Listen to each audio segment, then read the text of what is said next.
Hello everyone, this is your host for Latina Role Models, Damaris Ramos, and tonight we have Janelle Adorno.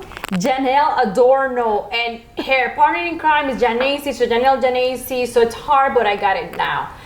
Today is about your story. So you were talking about New York, and being born in New York? Yes. Tell me, because Puerto Rican? Yes. Go ahead. Yes, I was born and raised in New York till about 12 years old, and I was a little rebel. So my family decided they were going to send me to Orlando, Florida. So when you say send you, they stay there? They stayed.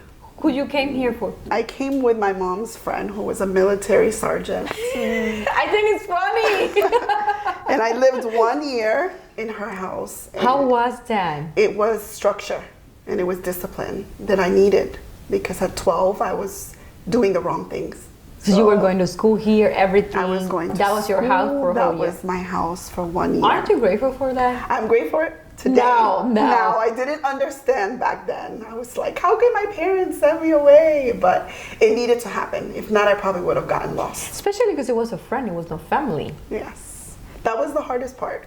I didn't know her like my mom knew her, you know? So it's just like, what do you mean you're sending me to this house with these strangers? And I grew on to them. And I love them dearly because, again, they took care of me. They're still around here? Actually, she passed away. Aww. Yes, she passed away. But, you know, it was a good time for me to learn and for me to definitely pull myself together and realize that, you know, at 12 years old, I knew absolutely nothing. So when you got home again in New York, how was that? We didn't go back home. My parents moved they came here. They moved after 1 year.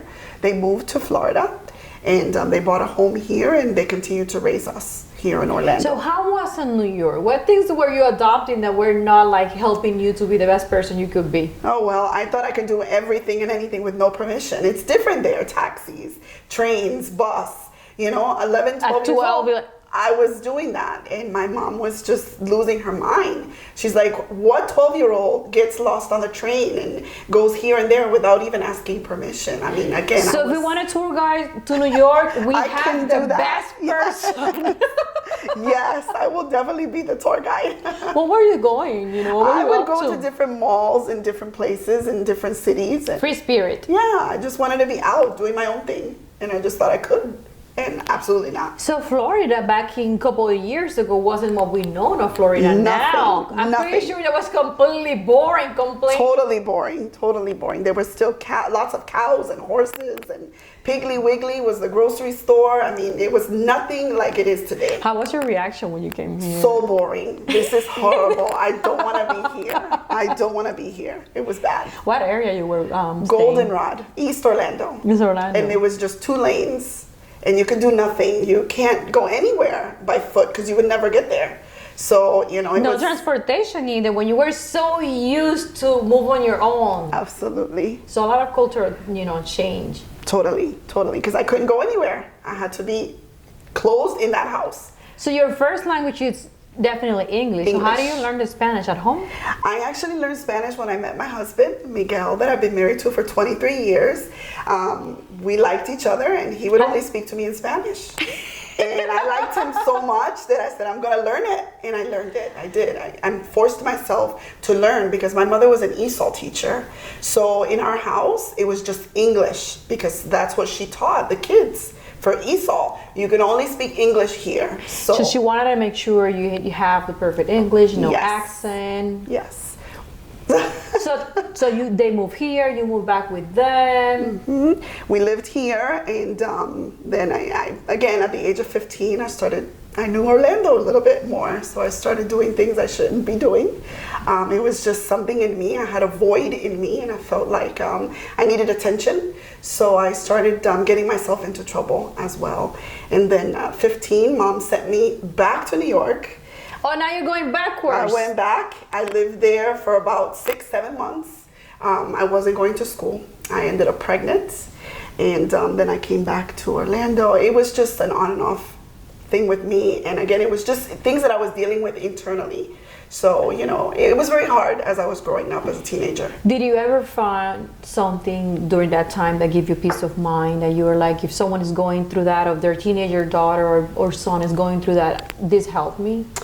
The only thing that I can suggest to anyone that is going through something like this with their teens is taking more time out. Stopping and your busy agenda, because I know parents work and we've got a lot of things that we're doing and we're involved in, but the reason why the children usually are acting out that way is because they need attention. I was grateful, that I started to seek church by myself. When we lived in New York, we were Catholic, so we would go to church on Sundays just because it was a rule, but never was there a relationship with the Lord introduced to me until I grew older. Around the age again of 12, 13, I could actually go to church. That was the only thing we could do. So that helped me, but it wasn't enough because I didn't have a lot of people around me to lead me in the correct direction either. It was just rules, rules, rules. And when you're around rules, rules, rules only, you become even more rebellious. So we got to learn how to work with that.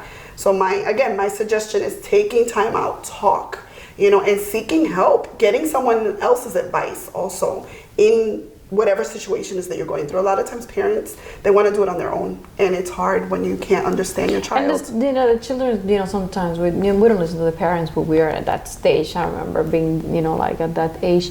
So 15 or 16, you end up being a mom?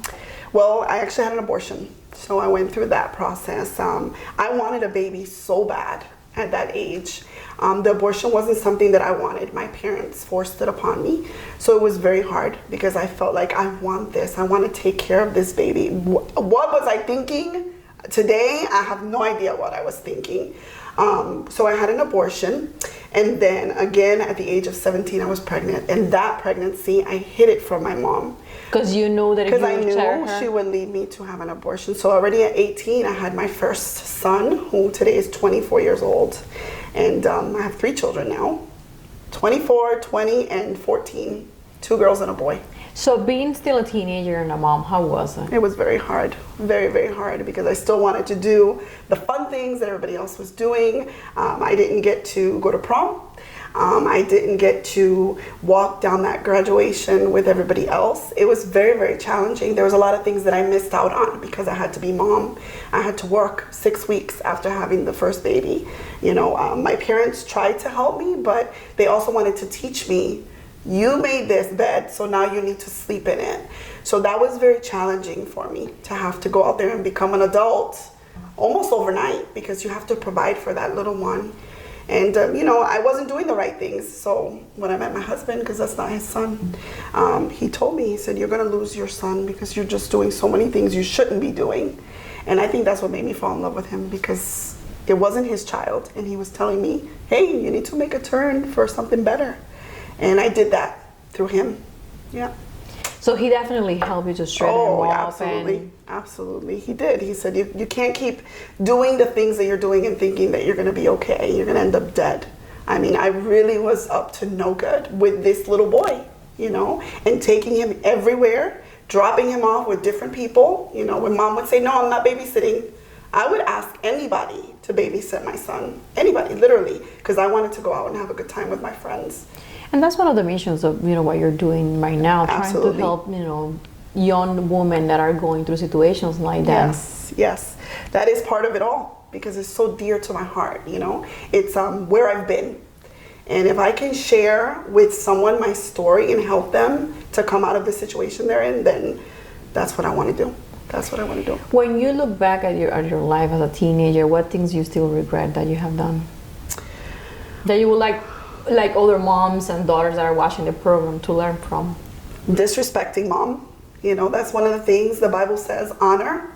I don't have my mom today. I'm 42. My mom died when I was 28. So 28 is still very young, and she was there for me all the time. And I was just so disrespectful to both of my parents. And I would say to any teenager that's growing up today, do not disrespect your parents. They only want the best for you.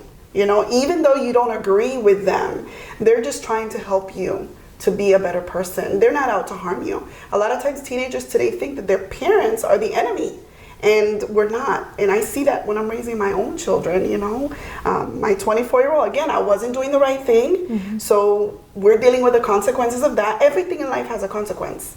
So we're dealing with the consequences of me not being a responsible parent. And who can I blame? There's no one to blame. This is life. life in general. The 20-year-old, she's got her head well put on her shoulders, she's doing the right thing. Then I've got the 14-year-old. So there's the different challenges of being a parent and really digging deep to say, am I doing what's right? Am I being that example for my child?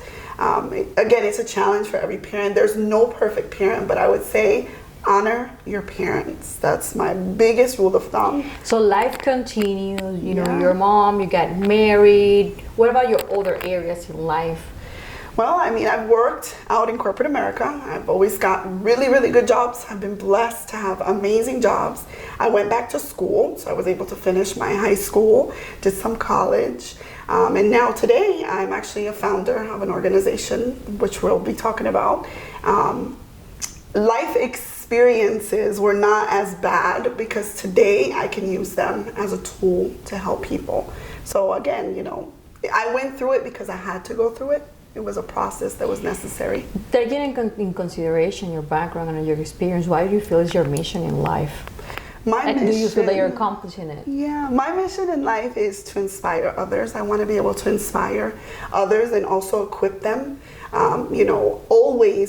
Always trying to lead them into being that greater person that, of course, the Lord has birthed them to be, because even the scripture says it, before you were in the womb of your mother, the plans that God had for us. So again, a lot of times people just need to hear, they need to be encouraged. So I feel like my role is to encourage people and say, you can do anything that you set your mind to. There's nothing impossible.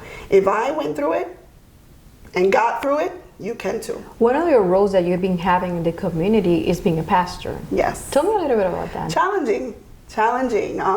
Many times you're leading, yes. And you're leading a bunch of people who need help. Everyone needs help. Yes, it's a challenge. Many of times I've allowed myself to stay silent because feeling like women don't have that pastoral role, but I have to rebuke myself. I have to say, no, that's not true. You do have a voice and you can be heard. It's awesome to be able to pastor a group of people and watch them grow. Those that really want to grow and see them flourish is such an amazing reward. And again, I think that God calls each and every one of us. There's no limits for any of us. We set the limits on ourselves. So being a pastor is a great thing. And I absolutely love it. And I can't wait for wherever the Lord wants to take me. I'm like, whatever you want to do, here I am. So for women who know you in the community, so they know what you're doing, they see your fruits, what is your recommendation? Now that some of them might know, because I know you're very open about your story. The first time I met you, we talk about this, so you don't hide it. And we'll later talk about what you learn and why you're doing what you're doing. So what would be your recommendation for women? My recommendation is whatever it is that you have in your heart, just go for it. You're going to sometimes wonder, well, how? Never ask how and just step into it, because the honest to God story behind all of this is God is going to put desires inside of you that you feel like you're not capable of achieving, but you truly, truly are. And the how will come in the process. Absolutely. Haven't you seen that when you see things coming your way, people, places that you're like, wow. Yes. And always remove fear, because fear is one of the things that block us from achieving the goals that we know that we can. Inside of us, we know we can because they're there for a reason, but we allow ourselves to sit back or hold ourselves back because of fear. I always question when someone mentions fear, what is fear? How you can hold fear? How does it look like? It's a monster that we keep feeding and we grow in our head. That's right. Fear is false evidence appearing real. It doesn't exist. It doesn't exist. It has been a pleasure to have you with us. Thank you so much. It's been an honor. Thanks for coming. This is Damaris Ramos for Adorno. Thank you and good night.